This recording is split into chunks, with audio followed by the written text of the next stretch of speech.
what I want, what's most important to me, is that I have a guarantee. No more attempts on my father's life. In 2020, something terrifying happened to Al Pacino. His heart stopped. Paramedics fought to bring him back, and though they succeeded, something inside him shifted forever.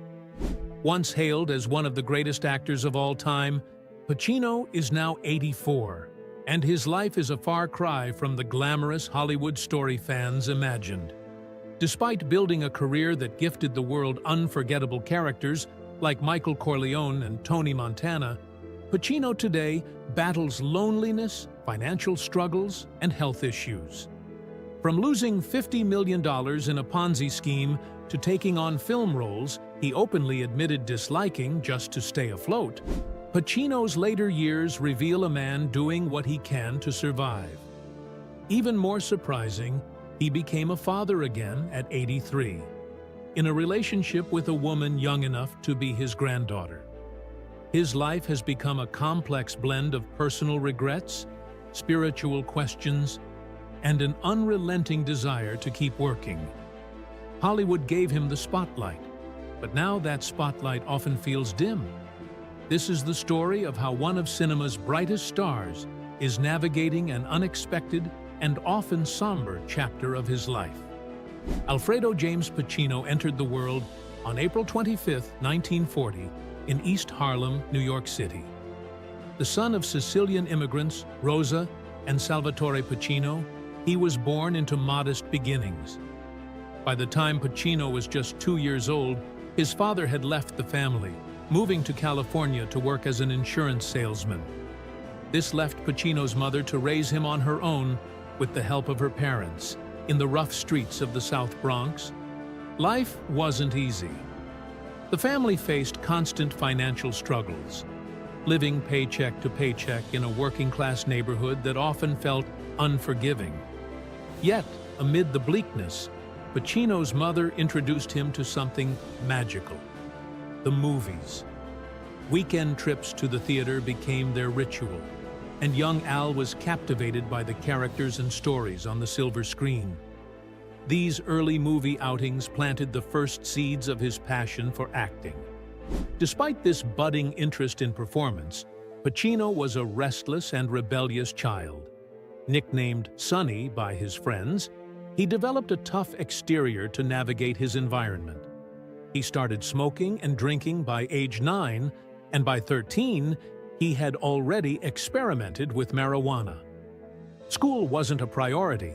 He skipped classes, got into fights, and was expelled from several schools. Eventually, he found a brief home at the High School of Performing Arts, a place meant for dreamers like him. However, turmoil at home and his independent streak led him to drop out at 17, following a heated argument with his mother. Without a diploma or a clear path forward, Pacino spent his late teens drifting through odd jobs and hanging with friends who, like him, lacked direction. Some of those friends would fall victim to drugs or crime. Fates Pacino narrowly escaped thanks to his growing love for acting.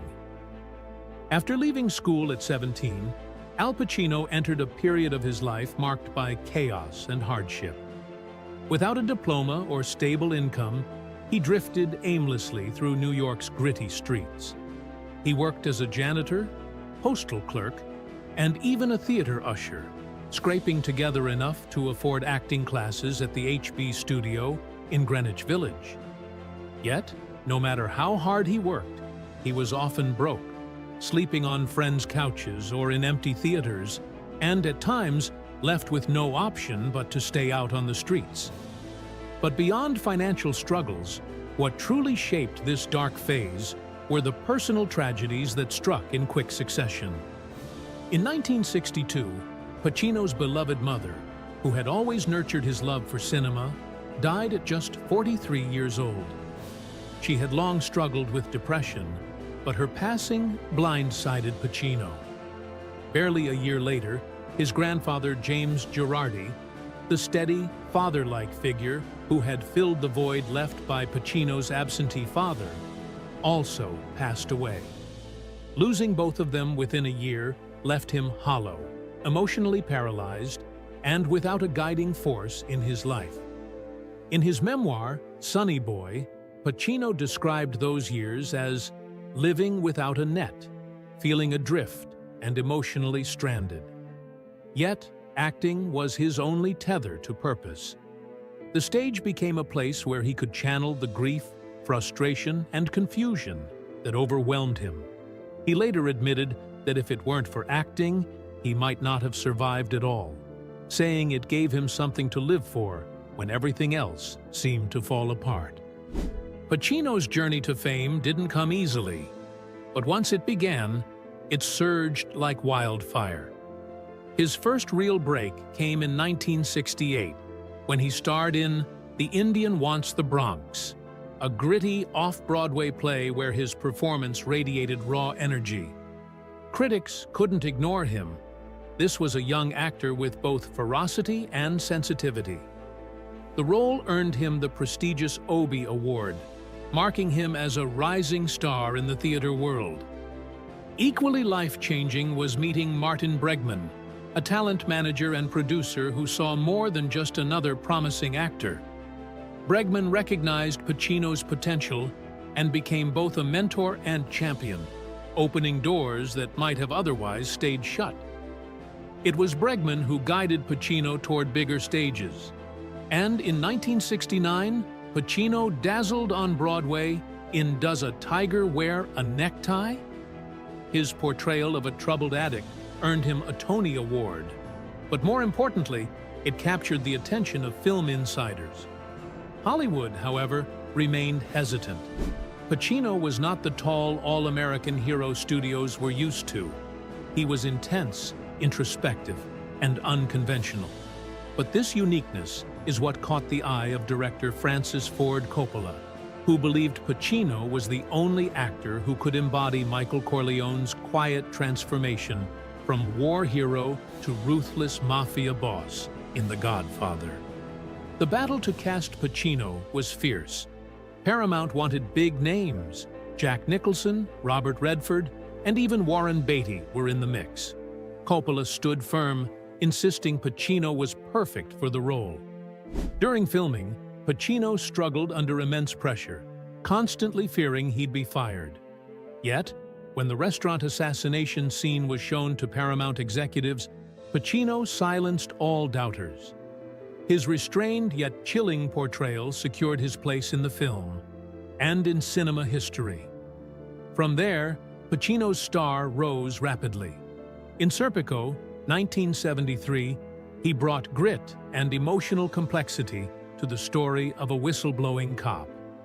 A decade later, Scarface, 1983, saw him redefine the gangster archetype as the brutal and ambitious Tony Montana. Each performance cemented his reputation as an actor who could tap into deep, dark emotions and make them unforgettable. Al Pacino's rise to stardom wasn't just about landing great roles. It was about surviving constant battles behind the scenes. One of his earliest and most significant struggles came with The Godfather. When Francis Ford Coppola insisted on casting Pacino as Michael Corleone, the studio pushed back hard. Pacino, who was relatively unknown at the time, didn't fit their image of a leading man. Paramount executives lobbied for bigger names, including Jack Nicholson and Robert Redford. Pacino, meanwhile, was quietly dealing with self-doubt and anxiety on set. Even once he secured the role, Pacino felt the weight of skepticism hanging over him. Throughout the production, he was shadowed by fears of being replaced. The situation was so tense that Coppola shot the pivotal restaurant assassination scene ahead of schedule to convince studio executives that Pacino was the right choice. When they finally saw the footage, they relented, recognizing the power of his understated intensity. Physical hardships also marked his journey. During filming, Pacino seriously injured his ankle in a getaway scene, forcing him to endure grueling injections just to finish his work. While his performance projected a cold, calculating mob boss, behind the scenes, he was dealing with pain and stress. Later on Scarface, he faced another uphill battle. Critics lambasted the film's graphic violence and heavy profanity. The backlash was so severe that certain scenes had to be reshot, and some locations in Miami were off-limits due to protests. Yet, Pacino's commitment never wavered. He saw Tony Montana not as a villain to glorify, but as a tragic figure crushed by greed and excess. Throughout his career, Pacino faced adversity head-on, channeling those struggles into the layered performances that would define him as one of Hollywood's greatest. For years, Al Pacino had lived like a Hollywood heavyweight, commanding top-dollar salaries for his work.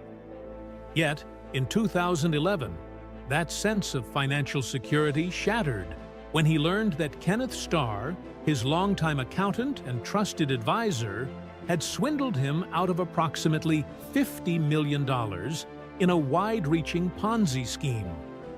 The shock was profound.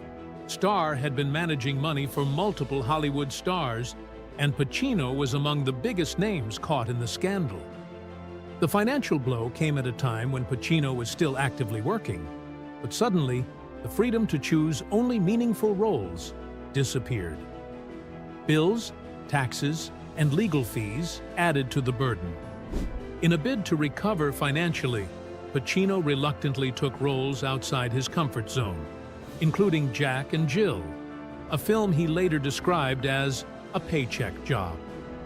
Fans and critics were baffled to see the legendary actor in a broad comedy that poked fun at his own legacy.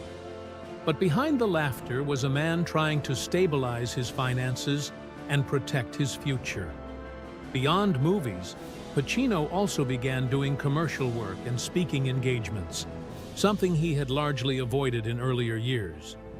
Even with these setbacks, he remained philosophical. In interviews, Pacino described this period as a humbling lesson in how fragile success can be, even for the most celebrated actors. Despite the humiliation and frustration, Pacino never lost his passion for storytelling or his drive to keep working, proving his resilience both on and off the screen. Throughout his career, Pacino gravitated toward characters wrapped in moral ambiguity and scandal. In 2013, he portrayed Phil Spector, the brilliant yet deeply troubled music producer who was convicted of murdering actress Lana Clarkson. Pacino's performance was praised for its complexity. Spector wasn't portrayed as a one-dimensional villain, but as a man unraveling under the weight of his own genius and paranoia. This role, like many others in Pacino's later years, blurred the line between brilliance and darkness. In 2018, he tackled another controversial figure in HBO's Paterno, stepping into the role of legendary Penn State coach Joe Paterno.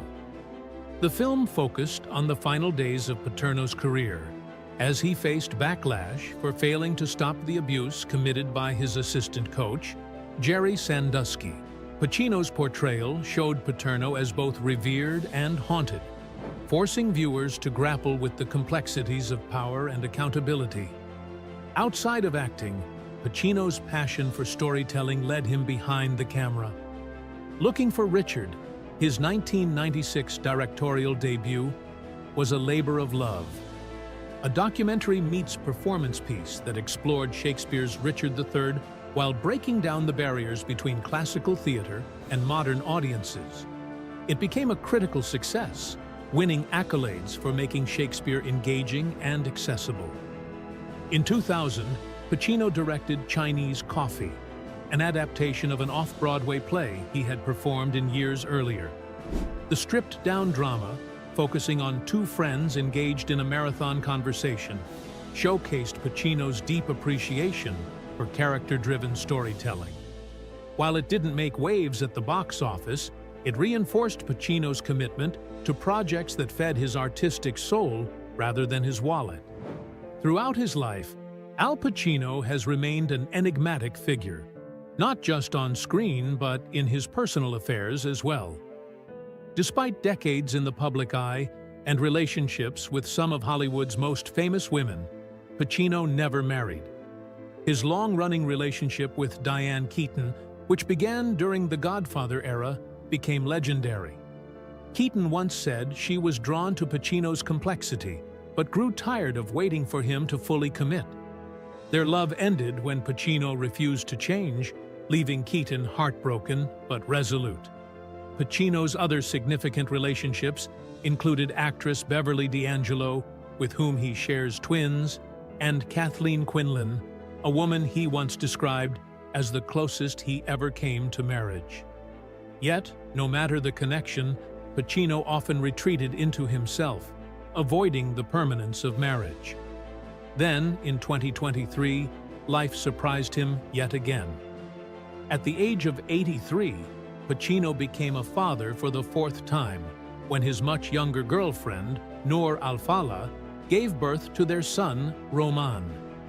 The news made headlines, not just due to Pacino's age, but also the paternity test he reportedly requested, reflecting his disbelief at becoming a father so late in life. Despite separating from Al-Fala shortly after, Pacino remained dedicated to Roman, determined not to repeat the mistakes of his own absent father. Yet, close friends reveal that Pacino often feels isolated. Despite his fame, fortune, and family, loneliness seems to shadow him. His children, including Roman and his 3 older kids, are said to bring him joy. But Pacino has admitted that the solitude of his lifestyle, marked by late-night reflections and old habits, is difficult to shake. In 2020, Al Pacino faced a life-altering health scare when he suffered a medical emergency that stopped his heart. Paramedics were able to revive him, but the experience left a lasting psychological mark. Pacino later shared that the incident profoundly changed how he viewed life and death. Once open to the idea of an afterlife, he emerged from that near-death experience with a grim certainty. He believed there was nothing waiting beyond. Friends and colleagues noticed the shift. Pacino became more reflective, often speaking candidly about mortality in interviews. While he continues to live fully, this brush with death forced him to confront old fears, especially those rooted in the loss of his mother and grandfather. Even as he remains active in the industry, Pacino carries a somber acceptance of life's fleeting nature. At an age when many would consider retirement, Al Pacino continues to push forward. He remains committed to his craft, taking on new projects and showing no signs of slowing down. In 2021, he appeared in Ridley Scott's House of Gucci, and he has several upcoming films lined up, including Modi, a biopic about the Italian artist Amedeo Modigliani, directed by Johnny Depp. Pacino is also set to star in The Ritual, a horror film inspired by real-life exorcisms, and is involved in other projects like Billy Knight and Killing Castro. His relentless passion for storytelling and performance remains the constant in his life. While he may now choose roles more selectively, Pacino's love for acting is as fierce as it was when he was a struggling young man sleeping on New York streets. His dedication to the craft continues to inspire both seasoned actors and the next generation. Al Pacino's life has been anything but ordinary. From the rough streets of the Bronx to Hollywood royalty, his journey is filled with triumphs, tragedies, and twists no screenwriter could invent.